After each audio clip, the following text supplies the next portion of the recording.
মোহাম্মদ আপনাকে নিয়ে জান্নাতে যাব কন্যা সুবহানাল্লাহ। চাচা গো, আপনি আমার জন্য দুনিয়ার জমিনে কম কষ্ট করেন নাই, কম বকা শোনেন নাই। মক্কা নগরী যত কাফির লিডার মাতাওয়ালা ছিল তাদের সকলের বক্তব্য, তারা সকলে আপনাকে বকাবাধ্য করেছে। আবু জাহেল আপনাকে বলেছে, ওরে আবু তালেব, তোর ভাতিজা মোহাম্মদ আমাদের কুরাইশ বংশের চুনকারি লাগাচ্ছে, এই মোহাম্মদকে আমাদের হাতে উঠে দে।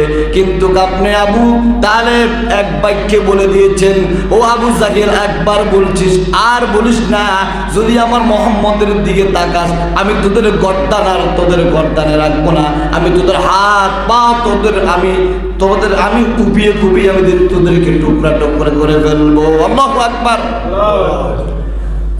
আবু তালেব আবু জাহেলকে ধমক দিয়ে বললেন, যা কর অসুবিধা নাই, কিন্তু আমার মোহাম্মদের দিকে তাকাইস না, আমার মোহাম্মদের দিকে ফুলের টোকাও দিস না। যদি আমার মোহাম্মদের একটা ফুলের টোকা পড়ে, আমি আবু তালেব বেঁচে থাকাকালীন আমার মোহাম্মদের গায়ের মধ্যে ফুলের টোকা লাগতে দিব না, বরং যে আমার মোহাম্মদকে অপমান করবে আমি তাকে দুনিয়ার জমিনে আর বাঁচতে দিব না। কন্যা সুবহানাল্লাহ। আবু তালেব মৃত্যুর শয্যায়, রাসূল আকরাম সাল্লাল্লাহু আলাইহি সাল্লাম বলেন, ও আমার চাচা, আপনার যদি লজ্জা লাগে মোহাম্মদ নাম উচ্চারণ করে দে, আপনি মোহাম্মদ বলিয়েন না, আপনি শুধু বলেন লা ইলাহা ইল্লাল্লাহ। আমি ওয়াদা করছি গো চাচা, আপনাকে নিয়ে আল্লাহর জান্নাতে আমি যাব। কন্যা সুবহানাল্লাহ।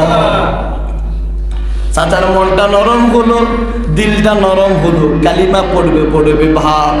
কে জানি আবু জাহেলের কানে বলে দিয়েছেন, ওরে আবু জাহেল, আব্দুল মুত্তালিব তো দুনিয়ার আবু তালেব তো দুনিয়ার জমিন থেকে বিদায় নিয়ে যাচ্ছে, না জানি শেষ মুহূর্তে কুরাইশ বংশের গায়ে চুনকারি লাগায় কিনা। তাড়াতাড়ি আয়। আসিয়া দেখে মোহাম্মদ তার কিনারায় বসে রয়েছে, আর বলে, মোহাম্মদ তুমি কেন তার কিনারায় বসে গিয়েছো? ওরে আবু তালেব, তুই বুঝি মৃত্যু সজ্জায় গিয়া বুঝি আমাদের বাপদাদার ধর্মে চুনকারি লাগাবি? না রে আবু তালেব, বাপদাদার ধর্মে চুনকারি লাগাইস না, তুই দুনিয়ার জমিন থেকে যা, কিন্তু আমাদের বাপদাদার ধর্ম ছাড়িস না। আল্লাহু আকবার। আবু তালেব তার ভাতিজা নবী মুহাম্মদ রাসূলুল্লাহ সাল্লাল্লাহু আলাইহি সাল্লামের কানে কানে বলে, ও আমার ভাতিজা মুহাম্মদ, আমি জানি সূর্যটা যখন মাথার উপর যখন পরিষ্কার হয়ে ওঠে, সূর্যটা যখন পরিষ্কার সকল মানুষ দেখতে পায়, আমি আবু তালেব বিশ্বাস করি তোর ধর্মর চাইতে আর ধর্ম খাঁটি ধর্ম হতে পারে না। সুবহানাল্লাহ।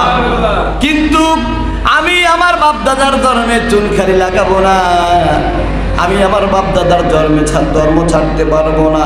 এই বলে যখন চুপ হয়ে গেলেন, আবু তালেব বললেন, আমার ভাতিজাকে তোরা দেখিস, কিন্তু নবী সাল্লাল্লাহু আলাইহি সাল্লামের দুইটা চোখের পানি ঝরে। ওগো আমার চাচা, তুমি একটা বার লা ইলাহা ইল্লাল্লাহ বলো, আমি আল্লাহর সাথে ঝগড়া করে তোমাকে জান্নাতে নিয়ে যাব। সুবহানাল্লাহ।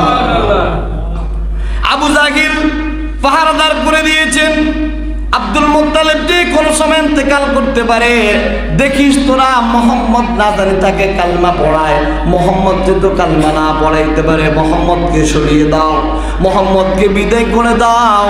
কিন্তু আবু তালেব এমন ভাবে ভাতিজাকে জড়াই ধরছে, ভাতিজা তার চাচাকে ছাড়ে না, চাচাও তার ভাতিজাকে ছাড়ে না। কন্যা সুবহানাল্লাহ। নবী মুহাম্মদ রাসূলুল্লাহ সাল্লাল্লাহু আলাইহি সাল্লাম বলেন, ও কুরাইশ বংশরা, তোরা আমাকে এখান থেকে তাড়িয়ে দিস না। আমার চাচা আবু তালেব আমার জন্য অনেক কষ্ট করেছে, আমার চাচা আমার জন্য অনেক ঘাম জড়িয়েছেন, আমার চাচা আমাকে লালন পালন করেছেন, আমার চাচা আমার একটা গাইডিয়ান।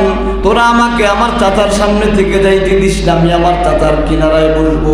আমি চাই আমার চাচা আমার কোলে বসে দুনিয়ার জমিন থেকে বিদায় নেয়। আল্লাহু আকবার। আবু জাহেল বলল, ঠিক আছে, তোকে যাইতে দিব না, তোমাকে যাইতে দিব না, তবে একটা শর্ত আছে, তুমি আবু তালেবকে কালিমা পড়াতে পারবে না। আল্লাহু আকবার।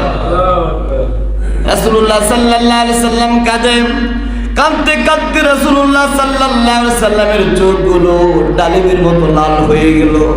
আর চাচাও কাঁদে, ভাতিজাও কাঁদে। কাঁদতে কাঁদতে আবু তালেব দুনিয়ার জমিন থেকে বিদায় নিয়ে যাওয়ার। আল্লাহু আকবার। রাসূলুল্লাহ সাল্লাল্লাহু আলাইহি সাল্লাম একটা কারণ ছিল তার চাচার বিরহের কারণ। মেরাজের 3টা কারণের মধ্যে একটা কারণ হলো তার চাচা আবু তালেবের বিরহের কারণ। আবু তালেবের মৃত্যু রাসূল সহ্য করতে পারে নাই। এই আবু তালেবের 1 নাম্বার কারণ হলো তার মৃত্যুর কারণ।